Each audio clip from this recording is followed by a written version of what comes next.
2,84,000 ಖಾಲಿ ಹುದ್ದೆ ಇದೆ ಸರ್. ಸರ್ಕಾರ ಬಂದು ಒಂದೇ ವರ್ಷದಲ್ಲಿ 1,00,000 ವೇಕೆನ್ಸಿ ಫಿಲ್ ಮಾಡ್ತೀನಿ ಅಂತ ಹೇಳಿದ್ರು ಸರ್. ಆದರೆ 3 ವರ್ಷ ಆಯಿತು, 3 ವರ್ಷದಿಂದ 5,000 ವೇಕೆನ್ಸಿ ಫಿಲ್ ಆಗಿಲ್ಲ ಸರ್. ಇಲ್ಲಿ ಧಾರವಾಡದಲ್ಲಿ 1,00,000 ಜನ ಆಸ್ಪಿರೆಂಟ್ಸ್ ಇದ್ದಾರೆ. 1,00,000 ಜನ ಕರ್ನಾಟಕದಾದ್ಯಂತ ಸುಮಾರು 15ರಿಂದ 20 ಲಕ್ಷ ಜನ ಆಸ್ಪಿರೆಂಟ್ಸ್ ಇದ್ದಾರೆ ಸರ್. ಪ್ರತಿಯೊಂದು ಇಲಾಖೆಯಿಂದನೂ ಕಡಿಮೆ ಅಂತಂದರೆ ಮೋರ್ ದೆನ್ 10,000 ವೇಕೆನ್ಸಿ ಇದೆ ಸರ್. ಶಿಕ್ಷಣ ಇಲಾಖೆಯಿಂದ ಇವತ್ತು 80,000 ಖಾಲಿ ಹುದ್ದೆ ಇದೆ ಸರ್. ಪೊಲೀಸ್ ಇಲಾಖೆಯಿಂದ 30,000 ಖಾಲಿ ಹುದ್ದೆ ಇದೆ ಸರ್. ಕಂದಾಯ ಇಲಾಖೆಯಿಂದ 11,000 ಖಾಲಿ ಹುದ್ದೆ ಇದೆ. ಪ್ರತಿಯೊಂದು ಇಲಾಖೆಯಿಂದನೂ ಕಡಿಮೆ ಅಂತಂದರೆ ಮೋರ್ ದೆನ್ 10,000 ವೇಕೆನ್ಸಿ ಇದೆ ಸರ್. ಇದು ಇವತ್ತು ಮಾನ್ಯ ನಾವು ಬೆಂಗಳೂರಲ್ಲೂ ಹೋರಾಟ ಮಾಡಿದ್ವಿ, ಇಲ್ಲಿ ನಿಮ್ಮ ಧಾರವಾಡದಲ್ಲೂ ನಾವು ಹೋರಾಟ ಮಾಡಿದ್ದೀವಿ ಸೆಪ್ಟೆಂಬರು. ಅದಾದಮೇಲೆ ಬಿಜಾಪುರದಲ್ಲೂ ಹೋರಾಟ ಮಾಡಿದ್ವಿ ಸರ್.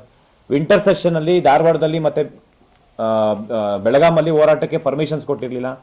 ಕೋರ್ಟ್ಗೆ ಹೋದ್ವಿ, ಕೋರ್ಟಲ್ಲಿ ಕನ್ಸಿಲೇಷನ್ ಅಂತ ಹೇಳ್ಬಿಟ್ಟು ಮಾನ್ಯ ಮುಖ್ಯಮಂತ್ರಿ ಸಿದ್ದರಾಮಯ್ಯ ಸರ್ ಭೇಟಿ ಮಾಡಿದ್ವಿ. ಧಾರವಾಡದಲ್ಲಿ ಹೋರಾಟ ಮಾಡೋದಕ್ಕೆ ಮುಂಚೆ ಬರೀ 2 ವರ್ಷ ವಯೋಮಿತಿ ಕೊಟ್ಟಿದ್ರು ಸರ್. ಧಾರವಾಡದಲ್ಲಿ ಹೋರಾಟ ಮಾಡಿದ್ದಾದ್ಮೇಲೆ 3 ವರ್ಷ ವಯೋಮಿತಿ ಆಯಿತು. ಅದಾದ್ಮೇಲೆ ಮತ್ತೆ ನಾವು 5 ವರ್ಷ ಕೇಳಿದ್ವಿ. ನಾವು ಎಲ್ಲ ಗೌರ್ಮೆಂಟ್ ನೌಕರಿಗೆ ಏನು ಅಪ್ಲಿಕೇಶನ್ ಹಾಕ್ಬೇಕಾದ್ರೆ ಎಲ್ರಿಗೂ ಪ್ರತಿಯೊಂದು ಇಲಾಖೆಗೂ 5 ವರ್ಷ ವಯೋಮಿತಿ ಕೇಳಿದ್ವಿ. ಮಾನ್ಯ ಮುಖ್ಯಮಂತ್ರಿ ಸಿದ್ದರಾಮಯ್ಯ ಸರ್ಗೆ ಕೋರ್ಟ್ ಆದೇಶದ ಮೇರೆಗೆ ಮತ್ತೆ ಇಲ್ಲಿ ಕಮಿಷನರ್ ಆದಂಥ ಶಶಿಕುಮಾರ್ ಸರ್ ಕೂಡ ತುಂಬ ಸಪೋರ್ಟ್ ಮಾಡಿದ್ರು.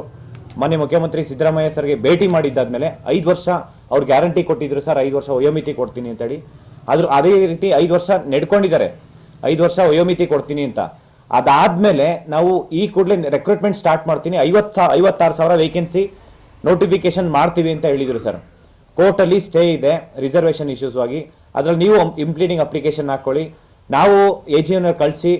ನಾನು ಅವತ್ತೇ ಹೇಳಿದೆ ಸರ್, ಈ ಕಾನೂನು ರೀತಿಯಲ್ಲಿ ಏನೇನು ತೊಡಕುಗಳಿದಾವೆ ಒಂದು ಬಿಲ್ ಪಾಸ್ ಮಾಡಿ ಆಕ್ಟ್ ಮಾಡಿಕೊಂಡು ಇಮಿಡಿಯೇಟ್ ರೆಕ್ರೂಟ್ಮೆಂಟ್ ಮಾಡಿ ಅಂತೇಳಿ ಮಾನ್ಯ ಮುಖ್ಯಮಂತ್ರಿ ಸಿದ್ದರಾಮಯ್ಯ ಸರ್ ಭೇಟಿ ಮಾಡಿದ್ಮೇಲೆ ಸುಮಾರು 1.5 ತಿಂಗಳು ಟೈಮ್ ಕೊಟ್ಟಿದ್ದೀವಿ ಸರ್ ಅವರಿಗೆ. ಅವರು 1.5 ತಿಂಗಳಾದ್ರೂ ಏನೂ ಆಕ್ಷನ್ ತಗೊಂಡಿಲ್ಲ.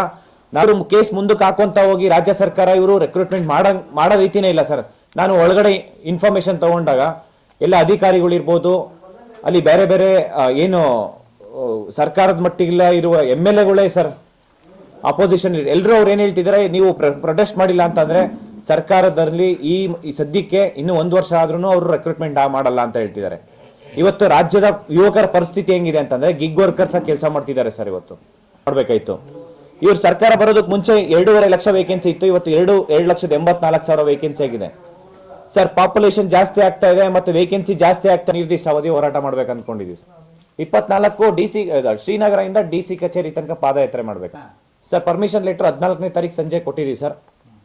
ಇವತ್ತು ನಾಳೆ ನಾವು ಅವ್ರ ಹತ್ರ ಮಾತಾಡಿ ಕೊಡ್ತಾರೆ ಸರ್. ಪರ್ಮಿಷನ್ಸ್ ಕೊಡ್ಲೇಬೇಕು ಸರ್. ಲಾಸ್ಟ್ ಟೈಮು ನಾವು ಕೋರ್ಟ್ಗೆ ಹೋದಾಗೂ ಸರ್ ಪರ್ಮಿಷನ್ ಕೊಟ್ರೆ ಈ ಸತಿ ಹುಡುಗರು ಹೆಂಗಿದ್ದಾರೆ ಅಂತಂದ್ರೆ ಪರ್ಮಿಷನ್ಸ್ ಕೊಟ್ಟಿಲ್ಲ ಅಂತಂದ್ರೂ ಕೊಡ್ಲಿಲ್ಲ ಅಂತಂದ್ರೂ ಹೋರಾಟ ಮಾಡಕ್ ರೆಡಿ ಇದ್ದಾರೆ ಸರ್. ಆ ಒಂದು ಪರಿಸ್ಥಿತಿಗೆ ಹೋಗಿದ್ದಾರೆ ಇವತ್ತು. ಆ ರೀತಿ ಆಗೋದು ಬೇಡ. ಪರ್ಮಿಷನ್ಸ್ ಕೊಟ್ಟು ಕಾನೂನು ರೀತಿಯಲ್ಲಿ ಏನು ತೊಂದರೆ ಆಗ್ದಿರಾ ಶಾಂತಿಯುತವಾಗಿ ಪ್ರತಿಭಟನೆ ಮಾಡೋದಕ್ಕೆ ಫಂಡಮೆಂಟಲ್ ರೈಟ್ಸ್ ಅಲ್ಲಿ ಬಾಬಾ ಸಾಹೇಬ್ ಅಂಬೇಡ್ಕರ್ ಅವರು ಬರ್ದಿದ್ದಾರೆ ಸರ್. ನಮಗೆ ಫಂಡಮೆಂಟಲ್ ರೈಟ್ಸ್ ಪ್ರಕಾರ ನಮಗೆ ಪರ್ಮಿಷನ್ಸ್ ಕೊಡ್ಲೇಬೇಕು, ಅದು ಕೊಡ್ತಾರೆ ಅನ್ನೋ ಒಂದು ಭರವಸೆ ಇದೆ ಸರ್.